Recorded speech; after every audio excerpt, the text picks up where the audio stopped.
کئی لوگ مولا علی کہتے ہیں، حرج تو نہ ہے، مولا علی اس معنی میں کہنے میں کوئی حرج نہیں ہے، لیکن ان کا تصور مولا بالکل مختلف ہے۔ جیسے میں نے کہا تھا نا کہ مولا تو آزاد شدہ غلام کو بھی کہتے ہیں، اب حضرت علی کو وہ اس معنی میں تو نہیں کہتے نا۔ مولا حضرت علی کے نام کے ساتھ اگر وہ لاتے ہیں تو وہ تو کسی اور انداز من کنت مولا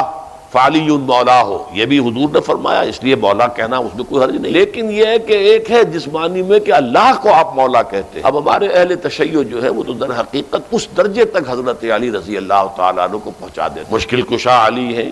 حالانکہ مشکل کشا تو اللہ کے سوا کوئی نہیں۔ حضرت علی رضی اللہ تعالیٰ عنہ تو خود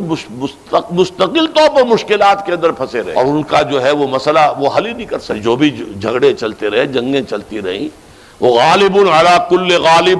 ہر غالب پر غالب آنے والا اسد اللہ الغالب، تو حضرت امیر معاویہ کو تو وہ شکست نہیں دے سکے۔ خوارج کا معاملہ بھی موجود رہا، چلتا رہا، تو یہ تو ایک مبالغے ہیں کہ جو ہم کسی کی مدح اور کسی کی محبت جو ہے اس میں غلو کر کے کر دیتے ہیں، اس معنی میں در حقیقت اہل تشیع استعمال کرتے ہیں۔ ویسے یہ کہ مولا کہنا انہیں کوئی حرج